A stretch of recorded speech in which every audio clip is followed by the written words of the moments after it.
I have two folders that I add to on a pretty routine basis. Some of the contents are digital, some of the contents are physical, but the idea is the same. In one, I keep a collection of notes, letters, emails that make me proud, that let me know that I've made a difference in someone's life. And these might be anything from a small thank you for stopping by and saying hello to something much bigger, much more emotionally charged. And I know it might be silly, and it might even sound a little vain, but I really do need these reminders. And I need them often after a hard week or something taxing like a funeral or something that's been difficult to do. And I especially need them after I open the other folder. Because the other folder is filled with notes, with letters, with Facebook comments, and emails that represent the antithesis of that other folder. In times when I'm feeling a bit more lighthearted, I refer to it as my hate mail inbox. But for days when I'm more stoic and more sensitive, I simply refer to it as my reminder. It is my reminder that we have a lot of work to do as Jews. It is my reminder that the measurement of the success in our synagogue and in our community is not how many seats we fill on a Shabbat morning or how many people we can sign up as members. Our success, real success, is measured in touching people with a Torah that is deep, which is personal, and inspiring in a way that makes all of us better. That we represent something that when people meet us, when they meet someone from Shaarey Zedek, they know what they're going to get. They're going to get kindness. They're going to get compassion. They're going to get welcomed. And I want to speak for a moment this morning from that more stoic and sensitive place, because over the last couple of years, that second folder has grown much faster than it ever has before. And that worries me. And it worries me because it means that all of us, myself included, are losing track of what that Torah is. What that kindness, what that compassion, what that welcoming means. And before I go on, let me just be clear that this isn't about my feelings being hurt. We rabbis and cantors have to develop a pretty thick skin in order to do what we do. And we know that no matter how pure our intentions might be, there will always be someone who doesn't like us. That comes with the territory. We're used to it. That's not the point here.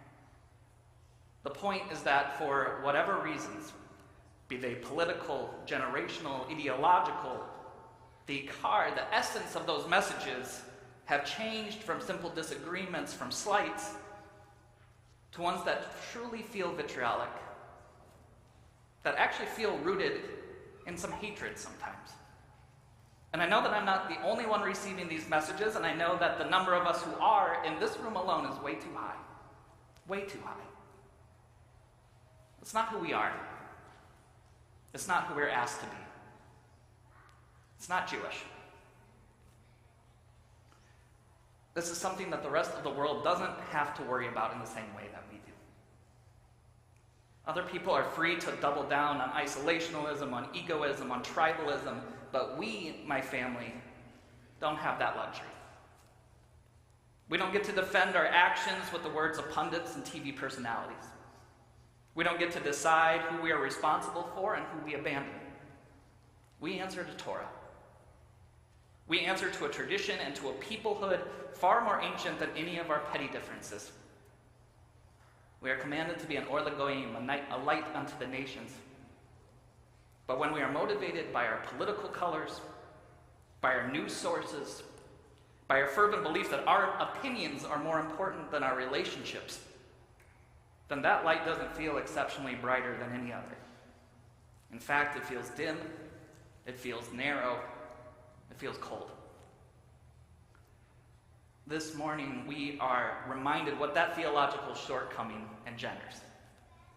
As we are presented with the final 3 plagues that will ultimately free the Israelites from the tethers of Egyptian slavery, and though we view these plagues as the great miracles that allow the Exodus to take place, the Gerer Rebbe, Rabbi Yitzhak Meir Alter of Rothenburg, comes to teach us that maybe the plagues are there to teach us something as well. Because according to the Rebbe, the most devastating, the most painful, the cruelest of the plagues is not, in fact, the death of the firstborn. It is the plague of Choshech, of darkness. Because it is the one plague that prevents people from really seeing one another. And according to Rabbi Alter, not even death can touch the pain of recognizing ourselves and nobody else. And unlike the frogs, unlike the lice, unlike the hail, unlike the blood, the anonymous death of firstborn children, Choshech is a plague that persists, that has never truly disappeared, that in many ways is a plague that is unleashed or contained by us. Think about that. The most destructive plague, the cruelest plague, the most intense of all the plagues is in our hands. It's time to decide what we want to do with it.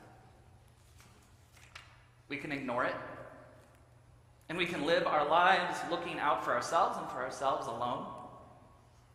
We can fill the folders up with fear-mongering and xenophobia, with personal jabs, with name-calling, with petty slights, and be okay with the fact that those digs and those harangues do nothing but beat down the people in our lives. Or we can do what Jews are supposed to do, what we are commanded to do. And we can look past the veneer of our disagreements and political labels to affirm and elevate the sanctity of Torah that exists in each and every one of us. And we can fill folder after folder with gratitude and appreciation, with respect and blessings for the opportunity to be alive and to be part of this family that we call Israel. I propose that we go with the second option.